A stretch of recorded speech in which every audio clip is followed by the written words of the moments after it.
한 해에도 주님께서 여러분들의 가정과 일터에 주시는 그 복 많이 누리시고 전하시고 받아 증거하시는 삶 되기를 축복합니다.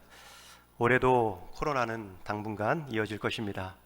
이때 많이 회자되어지는 말 중에 하나가 스톡데일 패러독스라는 말입니다. 스톡데일은 사람 이름입니다. 베트남 전쟁에서 포로로 잡혀 8년간 수용소 생활을 했던 미군의 장군 이름입니다. 그 당시 수용소 분위기는 크리스마스 때가 되면 우리가 여기서 나갈 수 있을 거야. 포로들이 마치 전쟁에서 승리를 낙관한 사람들처럼 성탄절에 집중하여 기다리다가 성탄절이 지나도 아무 변화가 없자 상심이 너무 커서 소망을 잃다 하나 둘 숨지고 말았는데 반해서 소망을 품으면서도 동시에 혹독한 현실을 직시하고 준비한 견디어낸 스톡데일 장군을 비롯한 나머지 사람들은 결국 살아서 수용소 밖으로 나온 데에 기인한 표현입니다. 그래서 스톡데일 패러독스 역설이라는 말은 냉철한 현실을 인정하면서도 동시에 소망을 잃지 않는 자세를 말합니다. 한 해의 첫 시작을 앞두고 이 코로나 상황에서 우리에게 필요한 것도 미래에 대한 소망뿐만 아니라 현실을 견디어내는 실천적 행동을 동시에 품는 것이 필요합니다. 교회나 또 가정에서 또 일터에서 소망을 품되 그 소망이 지치지 않도록 현실을 받쳐내는 작은 실천들 꾸준히 감당하는 것이 필요하고, 특별히 그 일을 교회에서는 우리 바로 직분자들이 감당해 주어야 될 역할입니다. 여기서 직분자의 의미는 물론 교회 직분에서 시작되지만 예수님을 구원자요 주인으로 모시고 살아가는 모든 성도의 자리는 하나님의 대사로 임명받은 직분이 있음을 믿고 감당하는 모습이 필요합니다. 그래서 오늘 말씀은 직분의 관점으로 본문을 보고 전합니다. 매년 1월 첫 주일 오후 예배는 우리가 재직 헌신 예배로 드렸는데 올해는 코로나로 드리지 못해 그 의미도 함께 담아 말씀을 전합니다. 본문에 보면 이름은 시몬이요 직분은 바리새인인 한 사람이 예수님을 자기 집 식사에 초대했습니다. 예수님은 그 초청에 응하여 바리새인의 집에 앉아 계십니다. 유대 사회에서 만찬에 초대받아 같은 식탁에 둘러 앉았다는 것은 사회적인 친밀감과 유대감을 표현합니다. 또 한 사람이 나옵니다. 이 사람은 앞에 소개된 사람과는 달리 이름과 직분은커녕 그저 죄인으로만 소개된 여인입니다. 이 여인은 예수님이 바리새인의 집에 계시다는 소식을 듣고 향유를 담은 옥합을 가지고 찾아왔습니다. 여러분 생각해 보십시오. 바리새인의 집에 죄 있는 여자가 찾아왔습니다. 바리새인의 집에 죄 있는 여자, 어울리지 않는 조합이요 장면입니다. 36절부터 39절까지 4절에 보면 4번이나 바리새인이라는 표현이 나오며 그 분위기를 강조하고 있는데 바로 그 집에 죄인이요 그것도 예고 없이 찾아온 여인의 방문은 모든 그 집 안에 있던 사람들을 당혹스럽게 만들었을 것입니다. 그런데 더 당혹스러운 장면이 이어집니다. 여인은 예수님이 앉아 계시던 그 자리 뒤로 돌아가서 아무도 예상하지 못한 행동을 하고 있지요. 이 모습을 누가복음을 쓴 누가는 헬라어 8단어로 하나하나 상세히 묘사합니다. 예수님의 자리를 알았고 어디에 계신지를 알았고 옥합을 가져왔고 발 곁에 섰고 울었고 발을 씻었고 머리카락으로 닦았고 발에 입을 맞추었고 마지막에 향유를 그 발에 부었습니다. 특히 마지막 이 향유를 붓다라는 단어는 깨어 부은 모습을 의미합니다. 당시 향유는 아주 귀한 값비싼 것이라 여자들은 향유를 작은 옥합에 담아 목에 걸고 다닐 수 있었습니다. 그 향유를 부을 정도로 부었다는 것은 그 향유의 옥합을 깨뜨려야 가능한 모습입니다.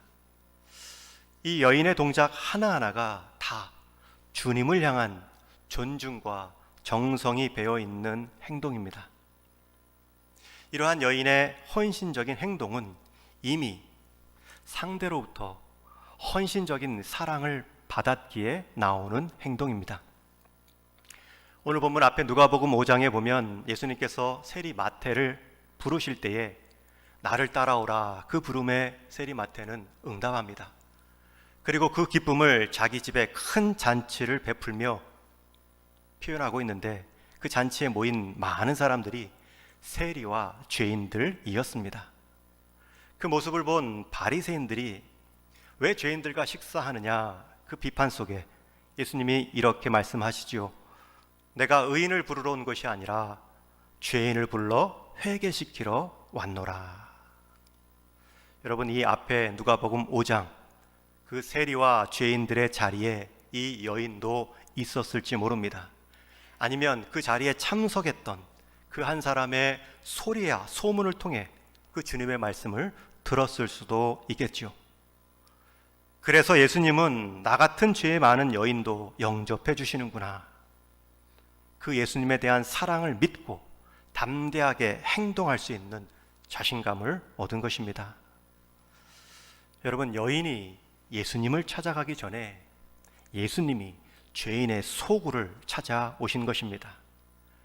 그 찾아오심이 여인으로 하여금 예수님께로 나아갈 수 있는 힘을 준 것이죠. 자신을 용서받을 자로 보았고 또 그런 자를 용서하시는 예수님을 믿을 수 있었기 때문에 이러한 담대하고도 극진한 행동이 나올 수 있었습니다.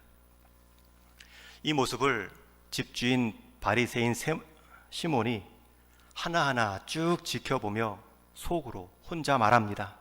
39절 말씀인데요, 우리 같이 한번 읽겠습니다. 시작. 예수를 청한 바리새인이 그것을 보고 마음에 이르되 이 사람이 만일 선지자라면 자기를 만지는 이 여자가 누구며 어떠한 자 곧 죄인인 줄을 알았으리라 하거늘. 여러분, 이 한 절의 표현은 바리새인이 왜 예수님을 초대했는지를 보여주고 있습니다. 뒤에 나오는 예수님의 표현처럼 바리새인은 예수님을 초대했지만 예수님을 홀대했습니다. 오늘 본문 7장 앞부분에 보면 예수님께서 백부장을 고치시고 또 나인성의 과부의 아들을 살리는 이적을 행하십니다. 그 놀라운 이적이 동네와 주변 마을에 다 소문으로 퍼져나갔겠죠. 실제로 7장 오늘 본문 17절에 보면 온 유대와 사방에 그 소문이 퍼져나갔다 기록합니다. 그 소문이 이 바리새인 시몬의 귀에도 들렸습니다. 과연 예수란 사람이 누구인가? 그것을 좀 알고자 호기심으로 예수님을 초대했지만 이 바리새인에게 있어서 예수님은 애정의 대상이 아니라 그저 검증의 대상일 뿐이었습니다. 그러니 형식적이고 거칠어적인 초대만 있었지 최소한의 편의도 제공하는 기본 예의를 지키지 않았습니다. 마치 주변 바리새인들 동료들의 따가운 눈총을 의식한 듯이 예수님을 초청했지만 거리 두기를 하고 있습니다. 이 예수님은 내 친구가 아니야 라는 뜻이겠죠. 바리새인은 내게 해가 되지 않고 내가 불편하지 않을 만큼만 주님을 대접하는 편의적인 행동을 하고 있습니다. 그리고 스스로 검증이 끝났고 결론을 내린 것입니다. 이 여인이 누구인지 예수는 모르는구나. 그 여인의 죄는커녕 죄 지은 그 여인이 자신의 몸을 대는 것도, 몸에 손을 대는 것도 지금 무감각하구나. 온통 자기 생각에 빠져 혼자 결론을 내리고 있습니다. 그리고 심지어 예수님 자신이 내가 준비한 이 만찬이 아닌 여인의 환대를 더 크게 기뻐하는구나. 이 만찬의 초대자인 나를 무시하고 있구나. 그렇게 생각하며 불쾌해 했겠죠. 그 속마음을 뚫어보신 예수님께서 바리새인 시몬에게 한 가지 비유의 말씀으로 그의 결론을 교정해 주십니다. 어떤 사람에게 한 명의 500데나리온을 또 다른 한 명에게는 50데나리온을 빌려준 주인이 있습니다. 당시 한 데나리온은 군인이나 노동자의 하루 일당으로 500데나리온이라 하면 휴일을 제외하고 안식일을 제외하고 약 2년간의 임금으로 말할 수 있고요. 50데나리온도 한 2달치의 노동 삭슬 합한 금액으로 말할 수 있습니다. 두 사람의 차이가 10배입니다. 그런데 두 사람 모두 갚을 능력은 없습니다. 그것을 안 주인이 두 사람 모두 그 빚을 탕감해 줍니다. 그리고 예수님이 질문과 함께 비유를 마치시죠. 둘 중에 누가 더 주인을, 그를 사랑하겠느냐? 바리새인은 듣다가 대답합니다. 더 많이 탕감받은 자가 더 사랑할 것입니다. 예수님의 대답도 바리새인의 대답을 옳다 인정해 주시지요.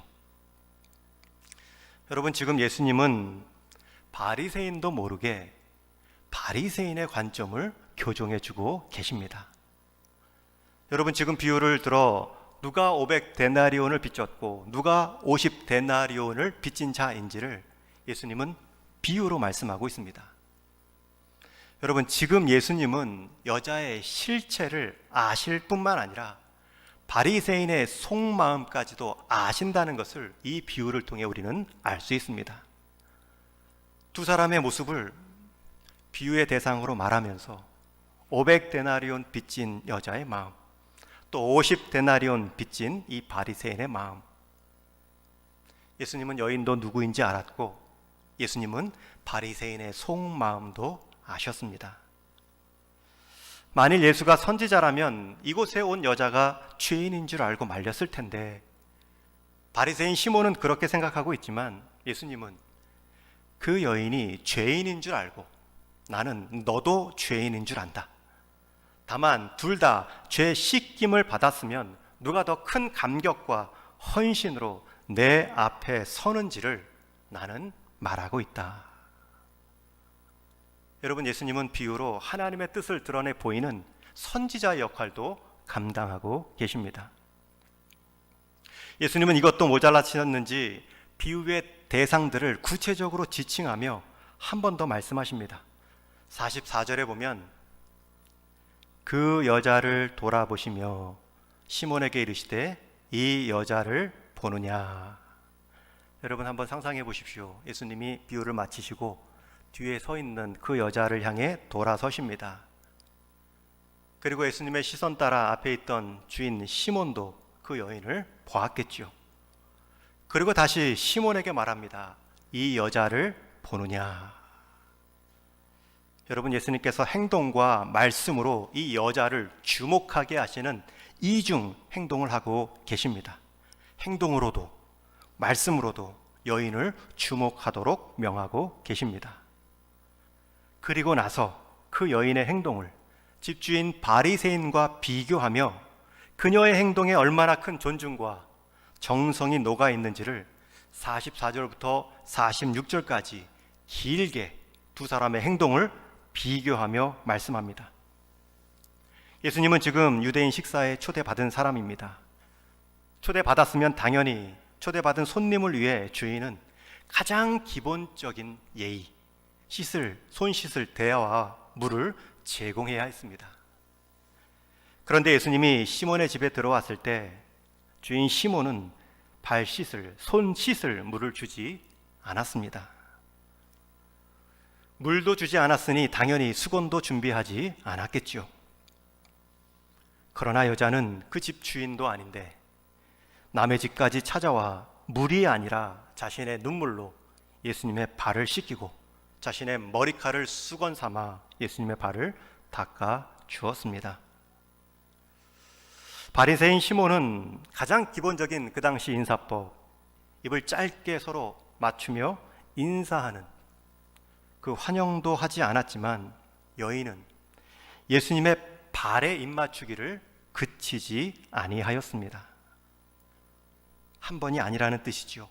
그치지 아니하였습니다.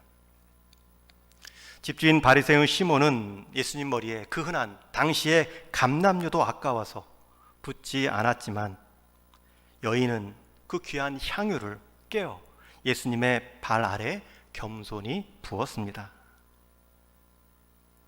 여러분, 집주인 시몬은 주변의 눈치를 의식해서 예수님과 거리두기를 하고 있지만 정작 거리두기를 하여야 할 이 여인은 주변의 시선과 냉대를 다 뚫고 와서 예수님께 가장 가까이 서서 존중과 존대의 예를 극진히 보여주고 있습니다.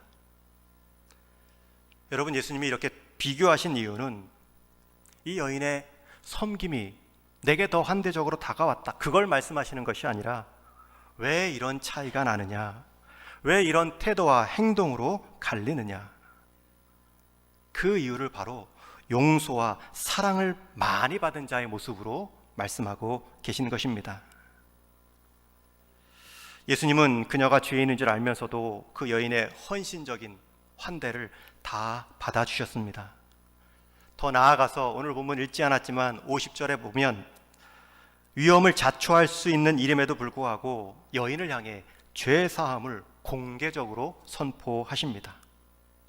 예수님은 이 여인의 깨어진 관계를 예수님과의 관계로만 회복시키는 것이 아니라 그 여인이 살아갈 사회적 관계에서까지도 회복의 범위를 넓혀 주신 것입니다. 예수님은 철저히 여인의 편을 들고 계십니다. 예수님이 이 여인의 편에 설 때에 예수님으로서는 이룰 수 있는 것들, 또 예수님이 만약 시몬의 편에 설 때에 예수님이 얻을 수 있는 것들, 예수님은 그 모든 것을 다 알고 계셨지만 여인의 희생적이고 과감한 헌신을 받으시며 그대로 예수님도 위험스러울 수 있는 공개적인 구원의 선포를 과감히 행하며 그의 믿음을 인정해 주십니다. 여러분, 오늘 성경 50절에서는 그녀의 행동을 믿음이라고 예수님이 말씀하십니다. 여러분, 이 여인이 보여준 믿음의 특징이 무엇입니까? 첫 번째는 나 같은 죄인도 받아주신다. 그 믿음이 있었기 때문에 그 험한 바리새인의 많은 눈총의 자리를 뚫고 나아갈 수 있었겠지요. 이 여인이 보여준 두 번째 믿음은 무엇입니까? 그 받은 은혜, 사랑을 기억함으로 내게 드릴 수 있는 것들을 구체적인 헌신으로 표현할 수도 있는 믿음이었습니다. 여러분, 한 사람은 자기 집에서도 제대로 못 섬겼는데 제대로 알아보지 못하고 심지어 선지자도 아닌 것 같다라고 말했는데, 한 사람은 자기 집 바깥에서 그 집으로 찾아와서 그 집에 계신 주님으로부터 가장 존귀한 구원의 선포를 듣고 있습니다. 여러분, 우리가 어떻게 우리의 직분을, 자리를 지켜가야 할까요? 두 가지 모습을 보여줍니다. 한 사람은 바리새인이요 권력자의 계층에서 자기 집에 초대한 그 자리에서도 제대로 주님을 알지도 못하며 섬기지도 못하고 주변 시선을 의식하여 거리두기를 하고 오히려 자기 명예와 이득만 계산하여 제한적인 섬김의 자리를 직분으로 맡은 사람이 나오고요, 다른 한 부류는 직분은커녕 이름도 나오지 않은 여인이었지만 그 여인은 주님의 사랑을 맛본 자요, 그 사랑을 베푼 분에 대한 그 집의 하대만을 보고 있지 않고 과감하게 헌신적으로 행동한 모습을 보여준 직분의 여인이었습니다. 여러분, 누가 결국 주님께 칭찬을 받고 누가 결국 구원의 선포까지 들으며 주님의 환대를 받았습니까? 거칠애적인 바리새인의 환대가 아니라 사랑과 은혜를 경험한 자가 그 사랑을 주신 그분을 향한 존중의 환대, 그 환대를 예수님은 축복하시고 예수님도 환대해 주셨습니다. 여러분, 올 한 해 우리가 맡겨진 우리의 직분, 자리 어떻게 감당하시겠습니까? 오늘 첫 주일이라 설교 후면 이제 직분자들을 또 임명합니다. 서리집사, 주일학교 교사, 찬양대 받은 그 직분에서는 저보다 여러분들이 더 잘하시고요, 잘 하셔야 됩니다. 게다가 실제로 저보다 앞선 면들이 얼마나 많은지 모릅니다. 여러분들이 저를 따른 것처럼 저도 여러분들을 따를 것입니다. 여러분들이 직분자로 세움 받았으니 끝까지 잘 세움 받도록 응원하고 도울 것입니다. 기도로 끊임없이 품고 섬길 것입니다. 여러분도 여러분의 자리에서 또 여러분들을 따르는 자들의 목소리를 들어주고 품어주고 가야 할 길을 먼저 모범으로 보여주시기 바랍니다.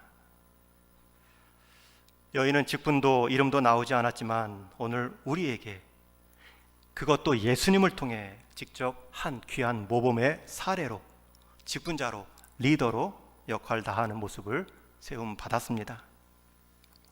그러나 바이리새인은 직분도 권력도 자기 집안도 이러한 큰 장점에도 주님을 홀대하고 은혜를 모르는 직분자의 한 사례로 아무도 따르는 자가 없는 무력한 리더의 모범이 되고 있습니다. 여러분, 우리가 리더로 직분자로 부름 받았습니다. 그리고 이것을 이루기 위해서는 한 번의 결심으로 안 됩니다. 늘 주기적인 성찰과 그것을 반복할 수 있는 틀을 만들어 점검하는 훈련이 필요합니다. 한 해가 새롭게 시작되었습니다. 새해마다 새로운 결심들이 많이 나오죠. 주기적인 운동을 위해 헬스클럽이나 다이어트를 위해 소식을 결심한 일들도 있을 것입니다. 그럼에도 이런 결실을 보거나 오래가기 힘든 이유는 그 결심은 우리 이전에 오래된 습관과 싸우기 때문에 이길 수가 없습니다. 결심과 오래된 습관의 싸움은 대개 오래된 습관의 싸움으로 끝이 납니다.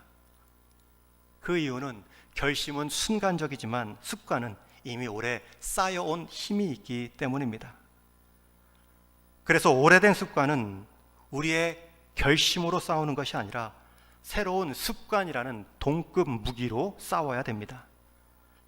옛 습관을 새로운 습관으로 바꾸기 위해서는 조급한 결심보다 느긋한 습관을 위한 시간 투자가, 주기적인 점검이 절대적으로 필요합니다. 여러분, 한번 직분자다운 직분자 되자 결심으로 안 됩니다. 그 틀을 세워 가셔야 됩니다. 그리고 그 가장 좋은 틀은 기도의 자리입니다. 한 해를 시작하며 우리는 다시 이것도 하겠다, 저것도 해보겠다, 여러 번잡한 마음으로 결심하지만 그러나 딱 한 가지 기도의 자리, 기도의 습관을 견고히 하면 다른 결심들을 버티어낼 힘을 얻을 수 있습니다. 왜냐하면 그 기도의 자리에는 하나님의 은혜를 기억할 수 있고 내 부족한 다짐을 깨달을 수 있으며 그러기에 하나님께 능력을 구할 수 있는 자리이기 때문입니다. 올 한 해 무엇보다 이것을 좀 결심해 주시기를 바랍니다. 기도하는 직분자, 기도하는 리더, 누군가를 지도하기 전에 하나님의 지도를 받는 사람, 그 기도하는 모습으로 우리 인생이 기도로 하나님께만 연결되어 있다면 세상이 다 막혀 있다 해도 형통의 소망을 말할 수 있지만 우리 인생이 하나님께 기도로 막혀 있다면 세상이 다 뚫려 있어도 항상 불만족하고 불안한 불통의 인생이 될 수밖에 없습니다. 내일부터 또 기도의 기회가 신년 새벽 기도회로 주어집니다. 이번 주 금요일부터 신년 금요 기도회는 온라인으로도 참여하실 수 있습니다. 여러분, 지금 예배는 온라인으로 거실에서 가족들과 함께 드리신다면 금요 기도회, 새벽 기도회는 여러분의 책상 위에, 여러분의 방 위에서 여러분과 마치 하나님만 있는 것처럼 개인적인 기도의 자리, 공간들을 지켜가시기 바랍니다. 거기서 말씀하시는 내게 주신 하나님의 직분, 그 직분을 감당할 하나님이 주시는 능력을 얻으실 수 있습니다. 새로운 습관을 새로운 직분으로 연결해야 되고요, 새로운 직분을 통하여서 새로운 가정과 교회를 꿈꿀 때입니다. 바라기는 새로운 인생, 새로운 한 해를 새로운 습관으로 새로운 직분을 만들어 더욱 가정과 교회를 한 뼘 성장시키는 저와 여러분 될 수 있기를 우리 주님의 이름으로 간절히 축원합니다. 같이 한번 기도하시겠습니다. 들은 말씀 기억하며